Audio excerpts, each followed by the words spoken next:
Баршаңызға сәлем. Бүгін біз сникерс тортын дайындап үйренеміз.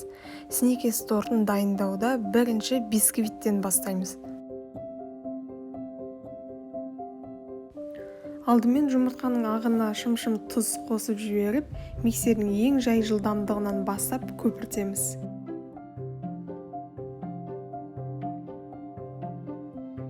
Біздің белогымыз осылай көпіреді. Содан соң қантымызды 2-ге немесе 3-ке бөліп, плотная масса болғанша араластыра береміз.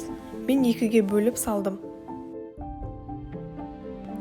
Бұл бисквитте белогымыздың жақсы миксерленіп өз формасын сақтау өте маңызды. Себебі бисквитіміздің көтеріліп не көтерілмеуі тікелей осы белокқа байланысты. Белоктың жақсы миксерленгенін қалай білеміз? Ыдысты төңкерілген кезде егер орнынан қозғалмаса, онда белогымыз жақсы миксерленді деген сөз. Келесі жұмыртқаның сарысына қантымызды қосып, ағарғанша миксерлейтін боламыз. Біздің жұмыртқамыз өзінен 2-3 есе ұлғайып, осылай ағаруы қажет. Содан соң бірден қайнаған ыстық суымызды қосып, миксерлейміз және миксерді тоқтатпай артынша бірден сұйық майымызды да қосып жібереміз.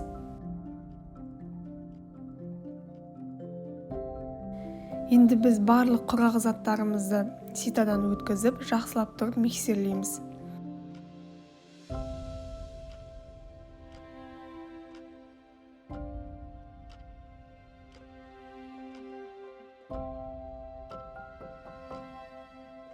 Біздің 2 массамызды дайын болды. Енді 2 массаны біріктіруіміз қажет.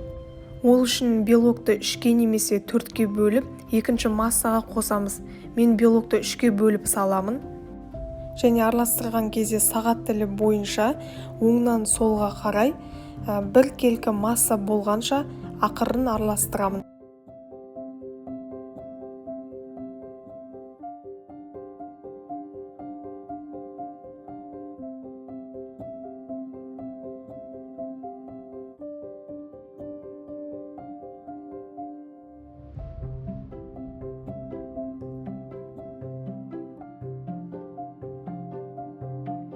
Видеода көргендеріңіздей мен 3-ке бөліп араластырдым және тестамыз осылай созылмалы лента сияқты болуы керек. Бисквитімізді кальцода пісіреміз. Кальцоның диаметрі менде 22 см. 180 градуста 35-40 минутта пісіріп аламыз. Бисквитіміз духовкада пісіп жатқан кезде алғашқы 30 минутта ешқандай духовканың есігін ашып тексеруге болмайды. Тек 30 минуттан соң ғана барып, бисквиттің піскен-піспегенін тексеруге болады. Ол үшін ағаш таяқшаны бисквиттің ортасына салып көреміз. Егер ағаш таяқша құрғақ болып шығатын болса, онда бисквитіміз дайын деген сөз.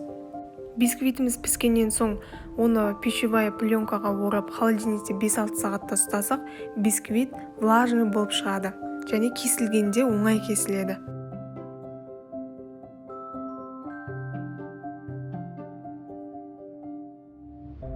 Біздің бисквитіміз дайын.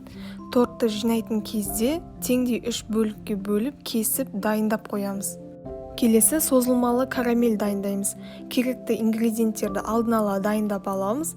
Арахисті табада кішкене қызарғанша қуырып алсақ, дәмі одан әрі кіріп, керемет болып шығады. Қуырмай салсақ та болады. Асты қалың ыдысқа глюкоза мен қант саламыз, ал бөлек ыдысқа сливки мен сгущенка саламыз. Жай отқа қант пен глюкозаны қойып ерітеміз. Видеода көрсетілгенде араластырғанда ыдысты шайқау арқылы араластырамыз. Қасықпен араластыруға болмайды.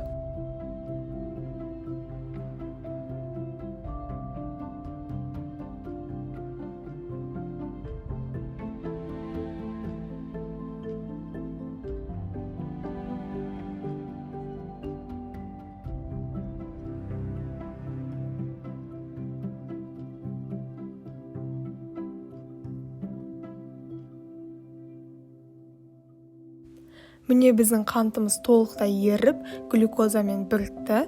Сол кезде ғана силиконовый лопатка қолдануға болады. Темір қасықпен араластыруға болмайды, себебі карамель қасыққа жабысып, қатып қалуы мүмкін.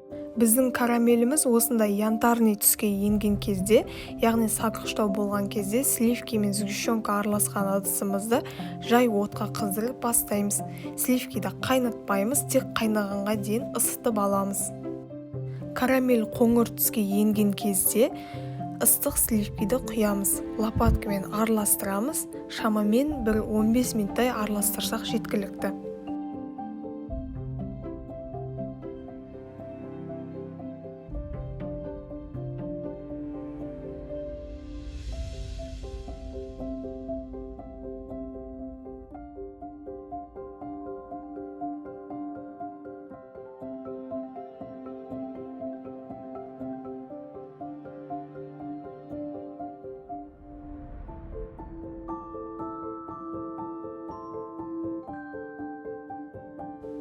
Карамель ыдыстың стенкасына жабыспай тұруы қажет. Содан соң сары майды саламыз. Сары май бөлме температурасында болуы міндетті. Салқын сары май салуға болмайды. Сары май толық еріген соң оттың астын өшіреміз. Карамель бастапқыда өте сұйық болады, одан қорқудың қажеті жоқ. Уақыт өте келе қоюлана бастайды. Бізге 400 бен 450 грамм арасында карамель қажет. Менде 450 граммдай карамель шықты, артық қалған жоқ.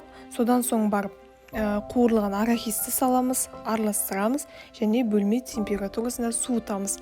Суыған соң барып бетін пищевая пленкамен орап, холодильникке салып қоямыз. Егер карамель қатып қалған жағдайда микроволновкада немесе водяная баняда ерітіп алсақ болады. Сникерс тортының кремін жасаймыз. Крем муссовый болады. Бірінші су мен желатинді араластырып, ісінгенше бір шетке қоямыз. Одан соң салқын творожный сырға қантымызды қосып араластырамыз. Кейін салқын сливкиді қосып қоюланғанша миксерлейміз. Біздің креміміз өзінің формасын жақсы ұстайтындай болуы қажет. Крем дайын болған соң желатинді жай отқа немесе микроволновкада ерітіп аламыз. Отқа еріткен кезде желатинді көп ұстауға болмайды. Еріген соң сразу алып тастау керек оттан. Егер желатин отта көп тұрса, ол өзінің құндылығын жоғалтады. Тағы бір ескертетін жайт, крем жасамас бұрын алдын ала бисквитті 3 бөлікке бөліп, карамельді холодильникке шығарып алуымыз қажет. Крем дайын бола салысымен тортты жинауға кірісуіміз қажет. Кремнің құрамында желатин бар болғандықтан, ол крем бөлме температурасында қатып қалады. Тортты жинаған кезде бисквитті терісінен жинаймыз, яғни бисквиттің ең үстіңгі бөлігін астына жібереміз. Тортты кольцода жинауымыз қажет және кольцоны міндетті түрде пищевая пленкамен орауымыз қажет. Бұл өте маңызды болып саналады. Бисквитіміздің бірінші бөлігін қойып, оған карамелімізді саламыз. Карамельді бір келкі етіп жайып шығамыз. Одан соң екінші бөлігін қоямыз. Оның бетіне муссовый кремімізді тегіс етіп жайып шығамыз. Осындай палетканы қолдансаңыздар, торттарыңыз түзу болып шығады. Бисквиттің ең соңғы бөлігін қойып, холодильникке 3 сағатқа жібереміз. 3 сағаттан соң біз тортымыздың сыртқы кремі, яғни декор крем жасаймыз. Сыртқы крем тура ішкі крем сияқты болады, тек желатинсіз жасалады және ішкі кремге қарағанда тығыздау болып шығады.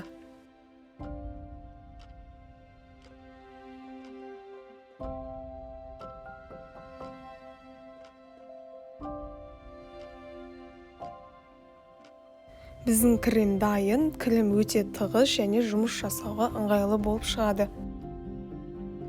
Тортты кольцодан және пленкадан шешіп аламыз. Бізде осындай түзу бір келкі торт пайда болып шығады.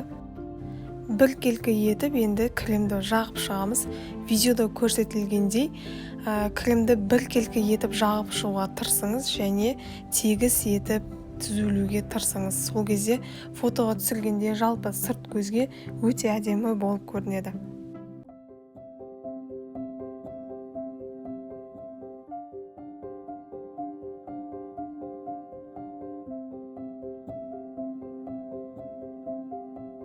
Егер торттың бетінде осындай тесіктер қалып жатса, оған артық кремді жағып, тағы бір рет түзулеп өтеміз.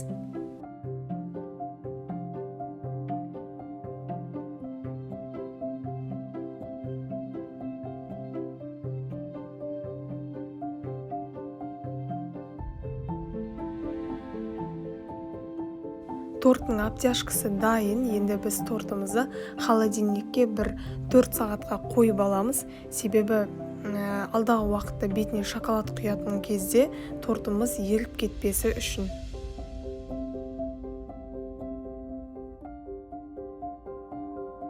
Алдымен шоколад пен сұйық майды микроволновкада ертіп аламыз. Шоколадтың ең жақсысын таңдауға тырысыңыз. Мен Қазақстан шоколадын қолданамын. Және бетіне осындай дробленый арахис қосып араластырамын. Дробленый арахис ол кез келген кондитерлік дүкендерде сатылады. Және массамызды торттың бетіне жылыдай етіп құямыз. Торттың бетіне жағылған соң ол шоколад бірден қатып қалады. Сондықтан тезірек жұмыс жасауға тырысыңыз. Біздің сникерс тортымыз дайын болды. Видео сабақ түсінікті болды деген ойдамын. Егер сұрақ пайда болса, міндетті түрде қойыңыздар.